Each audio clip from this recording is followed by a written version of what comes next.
Hum inside my heart a little while.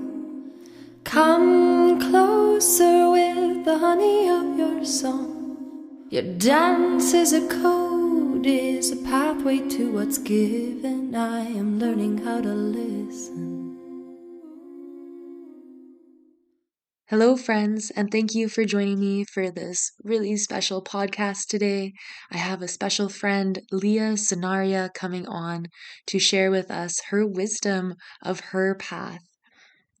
Leah Sonaria, aka the Flow Priestess, is a transformational guide, ceremonial space holder, and the creator of the Embodied Creativity Summit. After selling her clothing business in 2019, she embarked on an intensive healing journey that led her to discover her purpose as a spiritual mentor and quantum activator. Through dance, breathwork, plant medicines, tantra, and flow arts, she activated her flow consciousness and connection to source. Her deep study and practice of ancient mysteries unlocked her medicine as a light language channeler and sonic alchemist. As a devoted priestess of Isis and Hathor, she works with Egyptian alchemy to support visionary creatives to activate their highest soul blueprints and birth their creative legacies with flow and ease. Before we begin, may we all take a nice deep inhale through the nose and exhale out the mouth. Beautiful. Thank you for grounding into this space with me. And now let's begin. Okay, well, hello, Leah. Thank you so much for joining me this morning. Thank you so much for having me, Danya. I'm really excited to have you on the podcast here. I'm so glad you're able to carve time out of your busy schedule to be here. So thank you. It's an honor to be on this podcast. So, Miss Flow Priestess, let's begin with your story. So, who are you? What's your path? How did you arrive here in this space? Yeah, it's definitely a bit of a long story. I'm also even writing a memoir about certain sections of it because it's been quite interesting stepping on the spiritual path. I consider myself to be a lifelong student of the mystical arts. I grew up really interested in this stuff. I had a very mystical father. He still is. He reads tarot every day. And, I was always adjacent to a lot of these interesting concepts about consciousness and spirituality and just curiosity about the lived experience and how we are creative humans as well. And so for me, it started with yoga. I began teaching yoga in 2009 and really began to understand things in more of this energetic sense. At the time, it was still quite, I would say, almost mechanical in terms of working through the motions of a set system. And I definitely owe a lot of my spiritual awakening to getting into my body at that time for those years. And it was really amazing to have those cathartic experiences of my emotional bodies breaking through at these times where I remember did my first camel pose and it like my heart burst open and I was like, whoa, what is this? And I started crying. And so that was the beginning of it. And for many years, I just taught, and I also had a yoga clothing company that I started in 2012, which kind of led me on this really amazing tour around the world to get to know different yoga communities.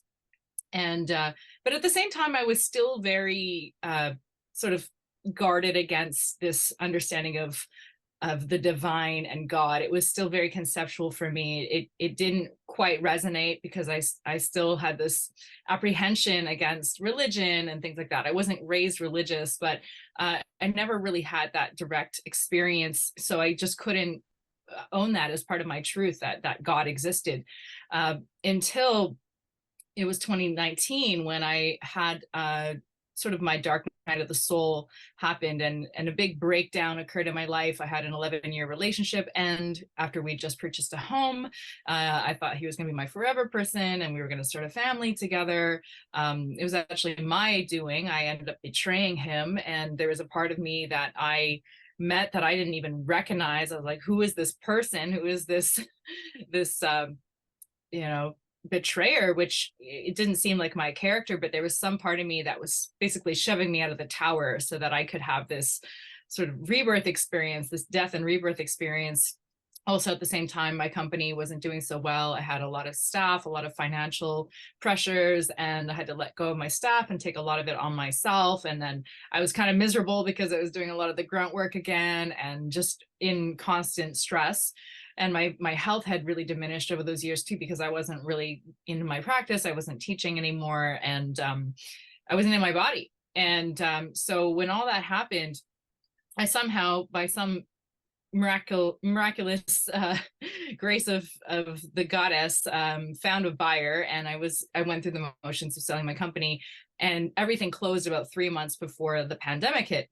And that was such a blessing, because while everyone was sort of scrambling to figure out how to adapt and adjust to this crazy new lockdown world, I was kind of already sitting pretty, and I was going to travel. I already done some travels. Actually, I went to Guatemala and I joined an artist residency at this circus called Momentum Collective, and learned a lot about flow arts and different movement practices, as well as different esoteric traditions that were more indigenous based, and then also learning about the breath and the body and how we as divine feminine beings have this power of our womb. So there's a lot of things that I encountered at that time. And when I returned, it was time to go really deep into the study. And I just followed the rabbit hole, or I went down the rabbit hole, followed that white rabbit of the divine feminine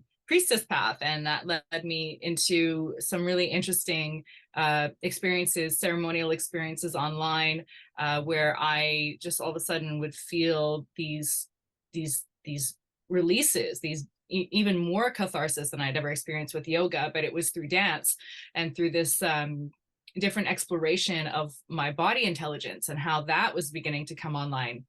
There was a few other moments in there where I also began to really start to open up my voice and channel through different things. And I began channeling light language and different sounds that I just never experienced before. And there was, a few plant medicine experiences that I also had during that time, which were really catalytic in me getting closer to understanding my truth, that I am God and that I am the divine in human form. And that started to ground in more of these metaphysical experiences, extrasensory experiences, synchronicities, and different alignments and different initiations, I would call them, because I also got pregnant during the pandemic and had to make that choice, and it was not an easy one. But as I was starting to step into my truth of who I am, I realized that I'm also a creative being, and that there were other things that I wanted to birth into the world at that time. But it was also a very powerful moment of me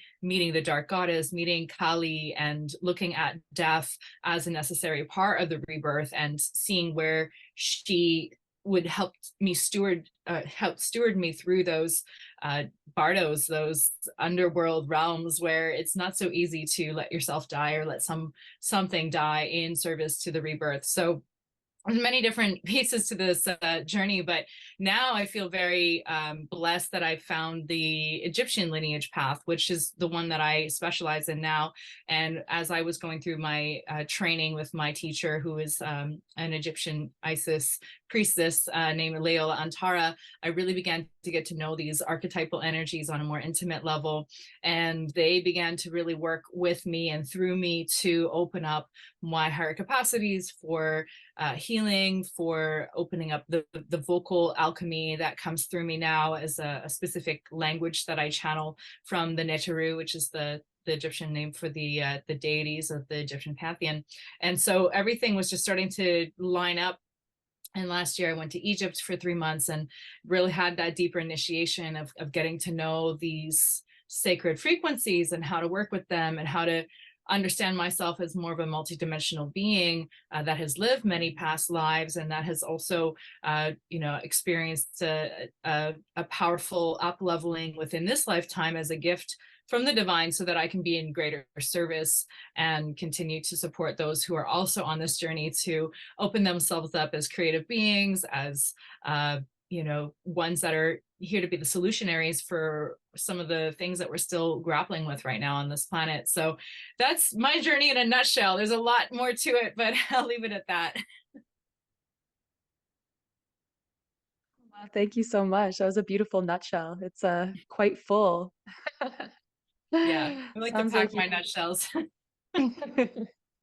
sounds like you've lived many lives already, which is a really beautiful essence to step into as women, like you said, right? This is part of our divine feminine nature, of that cycle of death and rebirth. We go through our 28-day cycles, but I also notice that as women, we go through these uh, times in our lives where we're asked to evolve and to regrow and to find those darker parts of ourselves and see how we can bring in a little bit more light. So thank you for answering that call and for finding your own path through that, and for now stepping into a space where you're helping to guide others on their path as well. It's so beautiful. So thank you so much. Thank you. Yeah. Mm.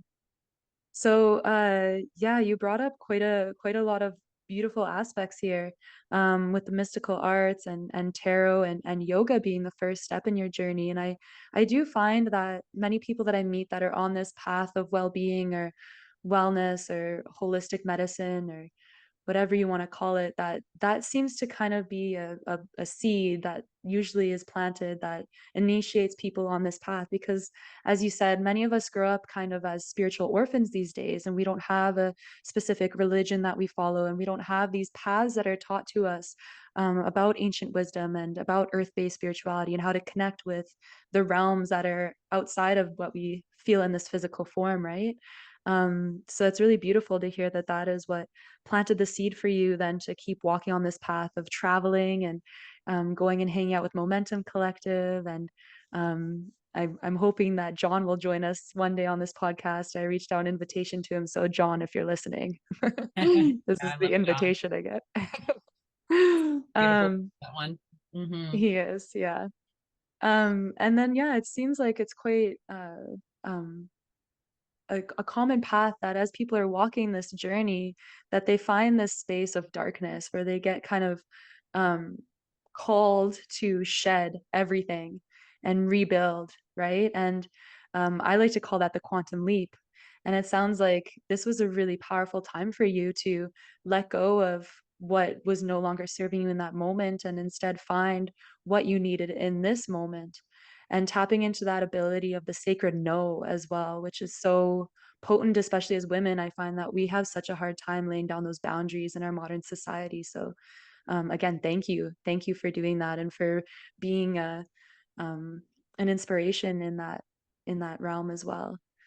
But I'd love to ask you more about, yeah, this divine feminine energy. You brought up Kali Ma and you brought up Isis and, that idea of the divine motherly aspect in terms of archetypes. So, um, what inspires you through that path, and what connections do you see between Kali and Isis in particular? Thank you for that. Yeah, I mean, the divine feminine path was a deep part of my training, working with specific archetypes and getting to know them on a very intimate level. Really owe it to my teachers for bringing them in and introducing them in such a way that is so relatable, because they exist in all of us. They're just many faces of the goddess, and they are all based on Great Mother, Earth energy, and how we relate to her and how she operates, because there is a divine template and design that we are made of, that we are returning to, that unfortunately has been somehow distorted. I'm not sure exactly what the template is that has created this patriarchal, uh, I would say, just it was an energy, I think, that brought us into siphoning off of our truth of we are source, and we have this direct connection to source, versus siphoning energy from each other and the earth. And I think it's a maturity experience that we're going through right now as humans, that we've extracted a lot from this planet, and now it's time to learn how to give back and how to love her in such a way that we want to be loved, that she has loved us unconditionally. And so a lot of it has to do with making peace with our own mother wounding. That was a really big piece of the goddess path, because for me, I grew up with a mother that had, her own traumas that she was working through. She lived in a war zone. She grew up in Vietnam and had to flee 2 wars. Well, she had to also take care of her 7 brothers and sisters. And it was just a lot of things that were going on that I had to make peace with over that pandemic time and understand what the dark mother energy was, because she had this sort of brutal energy, this brutal way of mothering, which was, very tough love. And I appreciate that because she had high expectations for me. And I always had to be the good girl and perform and get straight A's and try and please her. And it was this pattern that I didn't even realize I had adopted in order to win her love or earn her love. And so working with the goddess energy really taught me that love is unconditional. And there was this greater surrogate mother holding container that I could step into that would love me in the way that I wanted to. So a lot of that inner child work happened during the pandemic for me. And when I got to know Kali, she was this energy of, I could relate my mother's energy to her energy very closely because I could see the benevolence in it. But at first glance, it was quite harsh. And so I had to make peace with that. And I definitely had these moments, especially during the abortion, where I had to confront my mother and tell her I was making that choice. And she got really upset with me. And in that moment, I really had to just choose my sovereignty and just go, this is my initiation. This is my choice. And it doesn't matter what you think, it's going to happen anyway. So either you can be there judging me, or you can bring me some soup and make me feel better, and she actually chose to bring me some soup and made me feel better. And it was really a beautiful moment that I will never forget, to see that benevolent mother coming through, because Kali also has her own character arc, right? She starts out as this sort of brutal tongue for hire that's just tired to lick up blood drops so they don't spawn into new monsters, to then becoming this more benevolent mother that is has this holding energy. And she's worshipped for her ability to help you clear the things that are getting in the way of your highest truth, and sometimes it requires a machete and a flame to just burn it all away. But that's also the great revealing and bringing yourself into that deeper acknowledgement of what still needs to be brought back into that dissolution, because that is also fertilizer for the next thing to come. So that's really, and I began writing a memoir called Super Kali about this, because I started seeing all these really amazing synchronicities at that time of my life that were just way too obvious in how she was coming into my life. And that was also in coincided with my bringing in of Isis. So her energy was this sort of more benevolent mother, but also working with the power of magic and understanding how to sort of be that the triple goddess of the maiden mother crone, and bringing in all of these different archetypes of how can we actually experience all phases of the cycle and work with all the phases in such a way that honors our true cyclical nature, especially as feminine beings. And so Isis was like, she wrapped me up in her wings and really began to show me this way of the priestess, which was this path of incorporating the divine feminine consciousness and bringing it back into the lived experience. And by that, I just mean the qualities of listening, surrender, receptivity, and letting yourself just be in the flow. And that's why I call myself Flow Priestess, is because there is this really beautiful orchestration of how everything operates that we've been a little bit disconnected from, because we think we're so smart, and we have our little human brains that are extra special, but there is a part of us that is returning back to this quality of really truly listening to the signs and the more subtle communications, and learning how to be in that constant dialogue with the external world, the unseen realms, the inner worlds, like all of these different aspects.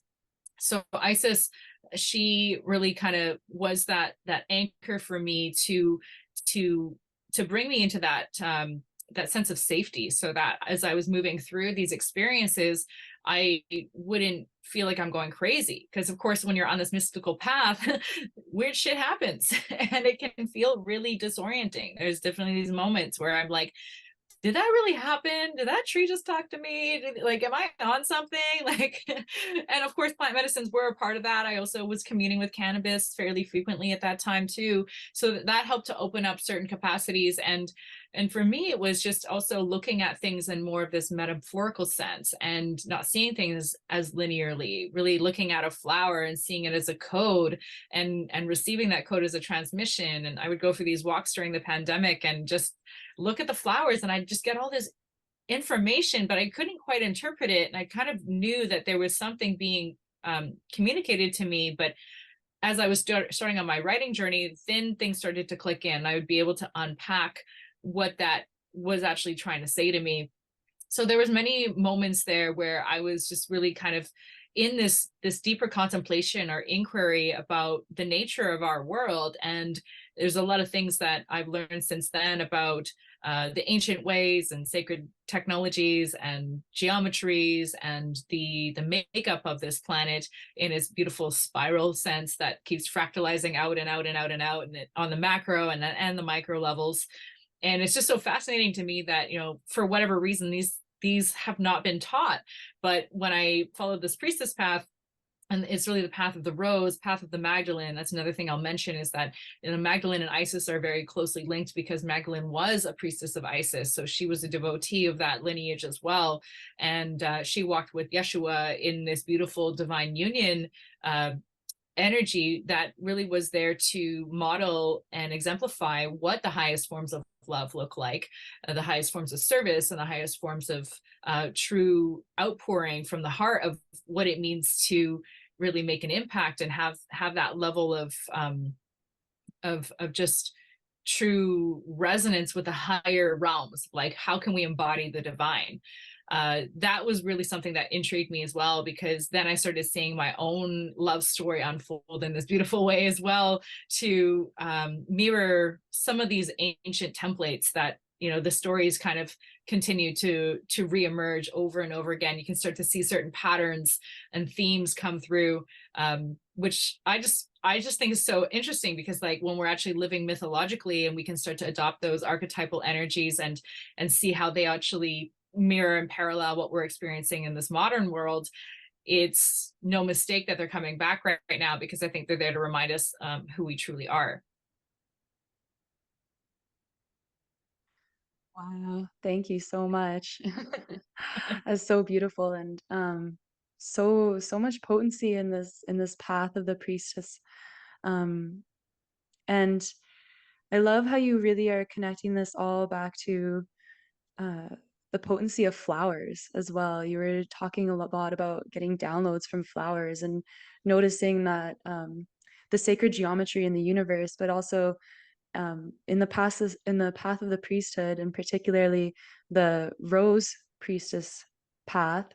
There's a lot of potency and inspiration offered from the rose, and for the connection of the higher consciousness. And the rose is usually a metaphor for that higher consciousness, right? Especially as divine feminine beings. So thank you for sharing all that and for making that connection. And I love Kali. She's one of my favorite goddesses. And yeah, I also had a really intense time learning from her when I stepped into motherhood. So it is beautiful that she has this intensity to her, the demon slayer. Like, she's the one that they call on when no one else wants to do the work. Yes. Yet she does it from this place of deep divine motherly love for all of us. And I love that the picture that you painted with your words of Isis wrapping you in your wings is just so beautiful. So I'm so happy that you have found such deep healing along this path, and an ability now to step into your own authentic truth. So thank you for answering the call. Thank you. I would love to hear more about this priestess path that you've been walking. And I know that you connected a lot to Egypt, and so I would love to hear more about the priestess path and that connection to that sacred land. Absolutely. Where do I start? Well, I do feel like my connection to Egypt is it's lifetimes in the making, but also since I was a child, I was always really fascinated with that lineage. I remember studying it in school and just like we had to make a pyramid, and I remember making my pyramid so ornate, like I was drawing every stone really beautifully and shading it, and there was something about it that I had to just like really put all of my energy into. And you know, when I began channeling the language of the Neteru, it was a really wild time. I was going to a lot of sound baths.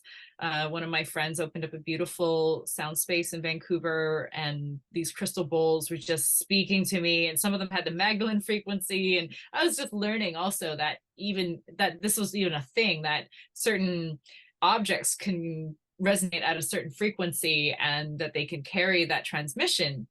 So I'm also geeking out and learning about how the world is vibrational, and how we get to understand ourselves as vibration and frequency, and how frequency has different levels, and the higher your frequency, the more magnetic you become, and the more you begin to manifest these interesting realities and opportunities and abundance and different things. So it was really an interesting path to see a lot of this inpouring of different resources coming into my life to help piece together this puzzle of what this is all about. And so when that transmission started to come through in a really consistent way, because I was doing different medicine singing programs and learning medicine songs and learning how to hold space and holding smaller circles on a regular basis for women, and just sort of like that was my call during the pandemic, especially when there was all of the vaccine stuff was going on and certain people just felt really excluded. I really wanted to make sure that there was a place where people could feel like they could be seen and heard for whatever they were going through. And there was a lot there, which I think is a shadow side that we've kind of forgotten. But people needed support there. And that was also part of the goddess. She told me, like, yeah, make some circles, like bring people in and have them speak their truth, and have a forum to honestly speak about what's happening. And so during that time, it was really a beautiful thing where I could start to bring through these specific transmissions. And I remember just during one of the circles, I was like, okay, I just want to speak this light language, and also was studying a lot about what light language was, and realizing it was a lot of different galactic languages from different star systems, and some of them are earth-based languages, and you can channel from anything really. Some more benevolent than others, and learning how to practice discernment, and letting certain things come in, but also leaving the rest. Sort of being a little bit more fluid with that, and open at the same time. But I think with these mystical arts, it's good to practice prudence at times. But yeah, so I was starting to channel this language, and the Hathor energy started coming through really strong. And the only way I knew that was because she just kept saying her name. And because I had already studied with my teacher, I knew what her sacred names were, and her sacred codes and her sounds, like Har and Heter. These codes would just start coming through. And then also Ma'at would start saying her name, and then I would start saying these certain names or codes and sounds that I learned about, like Ba and Sa and Ka, and what they represent in terms of the understanding of our soul and our energy body. And so all these things started just streaming through in this really interesting way. And then I would get this feedback, and people would be like, I saw visions of my past life. I felt my crown chakra. I felt my womb. I felt all these things. So it was really an interesting thing that I started playing with actually on Instagram. I started putting out these transmissions and just being like, I don't know exactly what this is about, but my intuition is telling me it's for this. So I'm just going to say it's for this and go with it. And then I'd get that feedback, and people would say, yeah, it actually is having an effect on me. And so that was really wild, because then I knew that this lineage had chosen me, that there was some reason why I was able to channel this specific language. It didn't sound like other people's light language.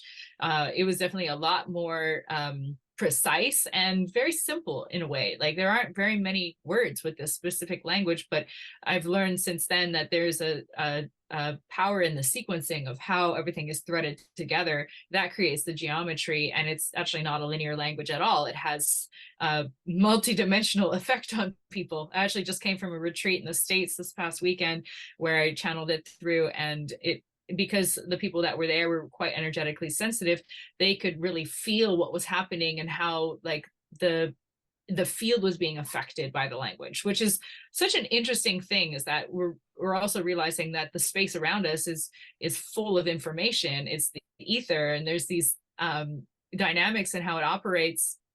I'm learning the physics right now. It's kind of intense, but it's also this thing of like, wow, this is actually that fifth element that allows us to be able to communicate across time and space, and to work in the quantum realms, and to be a little bit more in that multi-dimensional existence where I can have an effect on somebody from here and be streaming something from off planet to them across the world, and have them feel something physical, and have them have that deeper release or breakthrough. Because at the end of the day, it's all about unblocking the flow.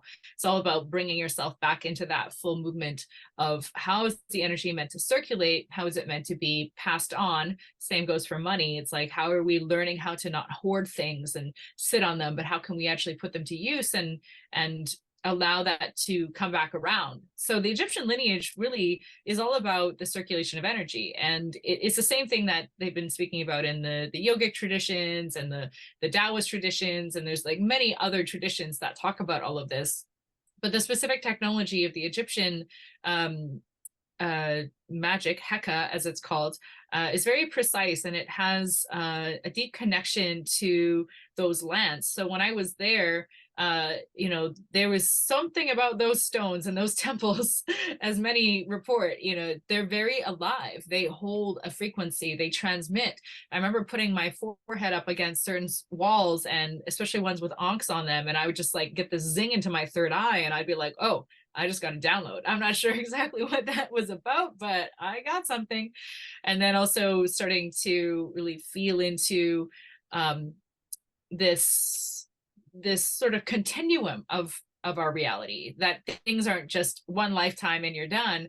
But I was also starting to see into my own past lives while I was there, and certain healings, certain karmic lessons that were meant to be brought up so that I could incorporate them and then become more whole. Because the Egyptian stories, they're really about coming into wholeness. And Isis and Osiris's story is the most famous, about how she has to go around and recollect all of his fragmented parts after he gets chopped up by his evil brother Seth, and that is Set rather. That is sort of the thing that's occurring right now, is that we're all looking at all the fragmented parts that get broken off through different traumas, through our own lifetime, through past lifetimes, and how we do have the power to glue ourselves back together with the power of love, and then move forward from that place and start to also access the power of all those past lives. That's what I'm experiencing these days, is that I'm remembering myself as a priestess at that time. There was definitely some deeper healings I had to experience while in Egypt. It was quite initiatory. It was quite confrontational. There was a lot of things, especially when it came to my sexual energy,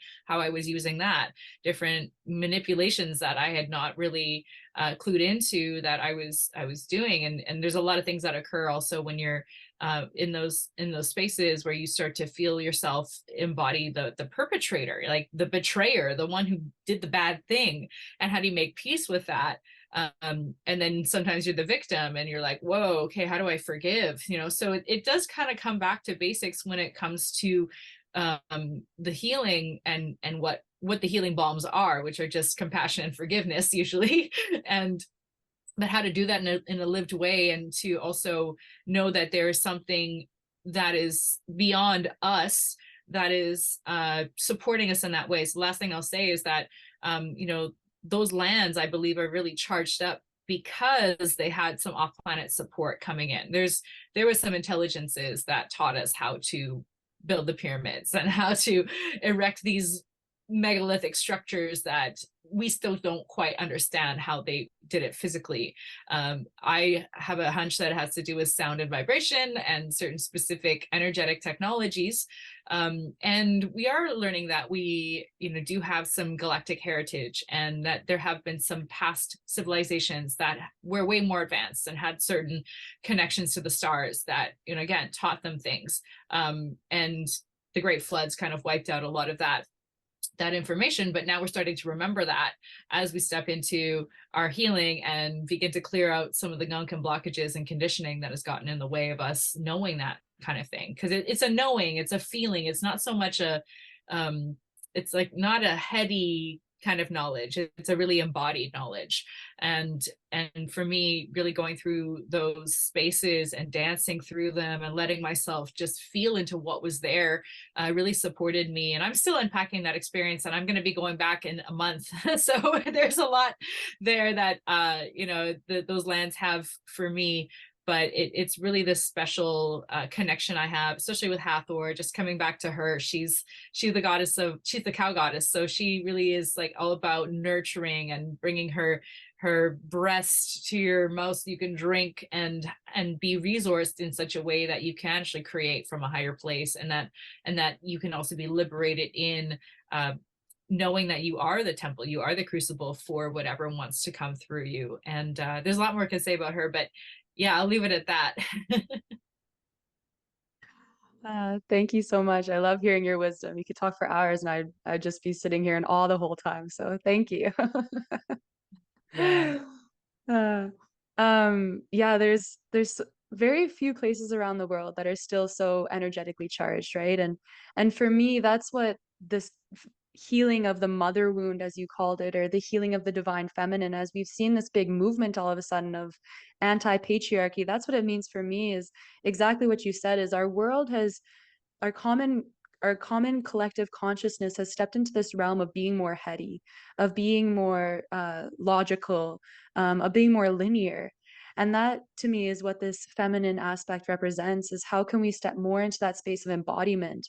And when we step into that realm, as you said, it's mostly very intangible. It's things that you can't actually talk about. It's something that you have to experience to know for yourself.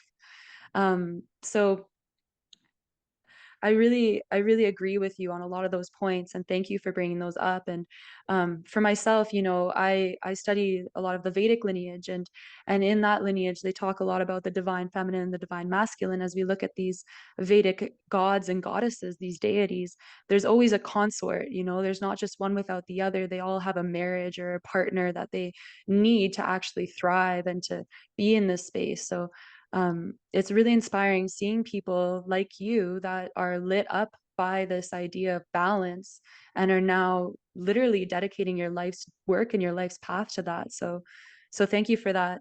And in that realm as well, with the Vedic lineage, the Sanskrit lineage, like you said, is also a vibrational language. It's an energetic language. And when I'm talking to my students, we talk about this often, about how when we say these Sanskrit terms, it's like we're opening up a portal to this energy that's been built up for thousands of years. And so when you are transmitting that light language, that's kind of what I feel is happening for you, is you're tapping into these other portals, as you said, that may be in other realms, and bringing that energy into this space. So that's so beautiful. And I've watched a couple of your transmissions on Instagram, and they're potent, and I was in shock. When I first met you, it was at a festival, and I didn't realize you were wearing that like shaggy coat, and I didn't realize that you had this whole other like side to you. We were just flowing and playing with poi, and then I saw these transmissions. I was like, oh my gosh, who is this priestess? I need to know more. So Yes. um That was fun. I enjoyed jamming with you at that festival, because it was a women's festival, and it was so beautiful to see, because it was in Alberta of all places, and there was so much there that people were remembering, that like the breakthroughs, and it kind of reminded me of who I was a few years ago. Just seeing these things for the first time and being like, my blood is sacred. What? These kinds of moments of really deep, powerful turning points, which I believe are are so important for each and every one of us to have our own story of how we came to know ourselves as sacred. That's really how I see this whole path unfolding with the priestess path. Really, it's like learning how to be the bridge and learning how to anchor your divine human aspects so that you can then return back to knowing that this material world is so divine, that the leaves and the waters and the trees and the everything, the stones, it might seem just super mundane, but it actually is everything that we have been given, and now it's just a matter of changing the perception and shifting how we look at things. So it's not about sort of like getting to some attainment where you can be like all of a sudden enlightened, like the, the old ways of like, I'm there. But it's reframing it so that every moment can be a massively ecstatic, orgasmic breakthrough of knowing that you're God, and also being washing the dishes at the same time, or doing, raising your child and having those moments of like super, super normal everyday life. I think that's really what the intersection is, and why all these teachings point us back to practice, back to breath, back to movement, back to the everyday things that we have to be devoted to in order to support in the regular maintenance of our amazing, intelligent bodies that know what's up and can heal and regenerate and do all this really amazing stuff, have babies, and experience our divine carnality of like the senses and all these things. We take it for granted, but it really is just like, it's the gift that we've reached it. It's here just by being alive. So I just wanted to toss that in too. Yeah, thank you. It's so true. Like this is the realm that we're in. I find on this path of being committed to spirituality that I meet a lot of people who are trying to transcend the physical self. And yes, there are aspects of that are necessary on this path, but also this is what we're given. So how can we find that connection to the magic of life in this realm, in watching the leaves change as it turns to fall, as watching the snow fall softly, and when you plant a seed in the garden and watching the sprout grow. Like there's magic all around us if we're willing to open up our perceptions to noticing that. So I highly agree with you. So thank you for throwing that into the nutshell. Before we tune off here, I have one more question for you. So as you're on this path of divine feminine and stepping into this path of priestess and connecting with the Egyptian lineage, as we've been talking about this idea of balance, how do you maintain that balance of the divine masculine and the divine feminine in your life? Thank you.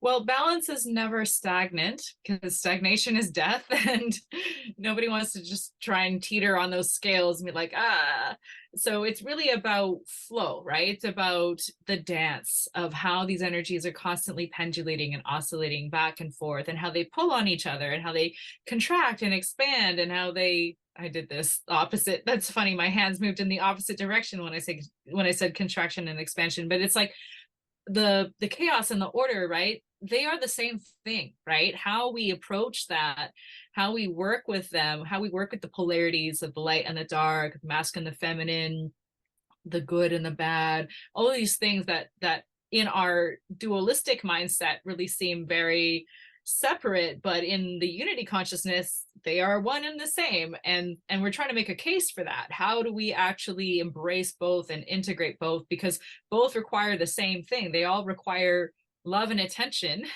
And that's how we do our shadow work, is that we have to love our shadow back into wholeness, back into the light. I love my shadow as I love my light is a mantra that I always go to. And that is also part of this understanding that life is meant to have these pendulations of it. Things will be good and things might go down. But what I'm learning right now in the science of flow and synchronicity is that you never really know what's good or what's bad until it's occurred. And in hindsight, you can see really the truth of what that was about. And taking that equanimous middle path is really important, so that we're not too pulled off course when certain things happen to us. Like, for example, I got into a rear ender a few months ago, and it was kind of annoying, and had some back pain, and I, was a little bit, frustrated because I remember I was like trying to dance. I couldn't dance. And, these things were occurring as a result of the accident. But then I also called in like 30 free massages from ICBC. And I was like, oh, okay, well, for whatever reason, I need to have this level of care, and also chiropractic. I think I got also 30 free chiros. And so there was all these things that I, like the universe was like, no, actually, we want you to be to receive this level of maintenance and care to support this next phase. And it's really been an interesting thing, because now I have this like, I didn't realize that my spinal health really needed that in order, because a lot of this has to do with like, how do we maintain this body vessel, our nervous system, in such a way that we can run the currents and that much energy. And I would say now what's really relevant is that my body is feeling the collective pain body. Even last night, I had a really intense experience where all of a sudden I'm going into a purge, and I am feeling ill. And this also happened at the beginning of the war, when I was just feeling it, as an empath. I'm sure many of your listeners also are empaths too, and they feel it, right? What's going on right now in the world is intense, and it's heartbreaking, and you feel really helpless sometimes. Like, what do we do? But then I think there's also these divine assignments that the universe has given to us. Those of us who have fortified our bodies to a certain level, we are able to take on some of that collective trauma, and it's our job to transmute it. And so I was just over the sink, burping up energy and clearing, and feeling just everything. I was like, why is this happening? But then I realized, like, it is part of my duty to support this. And there's some beautiful connection I have with those lands. I was very close to there. I was on the Sinai Peninsula last year and had some really amazing experiences there. So I think there's a reason why I had to be there. And there was a portal, like you said, that opened up, and maybe some of those energies are funneling through that portal and then through me. And then it's my job to clear it. So that's just an example of like how, like, balance doesn't really exist in the form that we think it has to be work-life balance, or like, do you have your rest, and do you have your play, and do you have your work? Like, yes, all those are all aspects of how we get to navigate our linear timelines, but at the same time, the balance, I think, comes back to cosmos and chaos, and how the way that we are able to hold ourselves through a phase, right? To know that all is impermanent. There's always going to be that moment. And I remember just last night, I was just like curled up, and I was like, okay, this too shall pass. This too shall pass. This too shall pass. In the morning, I feel fine. And I'm like, okay, that was an energetic purge. Like, it definitely wasn't a physical sickness. So all of us are going to have to learn how to work through these moments where there's a contraction, there's a strain, there's a tension, there's this something is occurring, but also it's tension that creates the story. How do we map ourselves on this beautiful mythological arc? It creates interest, it makes things, it just brings more aliveness to our being. And so it's when we embrace those initiations or challenges or moments where we're feeling the pain, instead of bypassing it, we're actually going straight into it. We use our practices and allow ourselves to actually put those tools to use. And I think that's what's so beautiful about being a student of these lineages, is that, the practices that aren't just there to, put in your medicine bag and never pull out. They're there to like literally sharpen. You got to sharpen those tools and go, okay, I'm gonna om for an hour. I'm gonna tone. I'm gonna shake. I'm gonna move. I'm gonna feel my sacrum dumping something. I don't even know. And then these are these moments, and then the resolution comes, and you're like, oh, it worked. Okay, well, then if it worked for me, then I can also share that with someone else and say, hey, here's a tool that you can maybe use. And then you become the teacher. And I think that's also like coming back to what you're all about as well, is like, learning these sacred technologies and arts they're meant to be shared. And a lot of people kind of get stuck in this whole, like, I got my yoga teacher training, I got my 200 hours. Yeah. And nothing wrong with that. But it's like, are you practicing it? Are you using it in those moments where you're not in a yoga class? It's like, how do we get off the mat and into the world? it is that thing where I'm so grateful for those practices, and knowing just that it's working on my nervous system, that it's doing something beyond what I can conceive of, that even just oming into my space and creating a field around me, a field of protection, or a little bubble around me, is doing something. And that also returns back to the level of intent, and how you are empowered to create your reality, that your intention actually matters. The practice itself is secondary. You can do anything. You can just insert it, ad lib that, and it will do something with the power of your conviction and your trust in yourself and your trust in the divine, and how all of these things are coming in to support you and others. So yeah, that's a bit of a long answer, but that's my take on balance. Amazing. Thank you so much. I love the nutshells. One of my teachers always says that. He always goes on these long tangents that take like an hour and a half, and then at the end he finishes it. Well, that's it in a nutshell. So this is great. I can feel his energy in this conversation. Good. But yeah, thank you so much. And yeah, it's so needed, right? Like, people will take some time reading stuff on the internet, and then they're like, wow, that's cool. And they'll go on with their day, and it's how much can we actually apply this knowledge, right? And that's exactly what the ancient sages say, no matter what lineage it is that you're looking into. There's a part where you study, and then there's a whole part where we're actually putting that study into practice.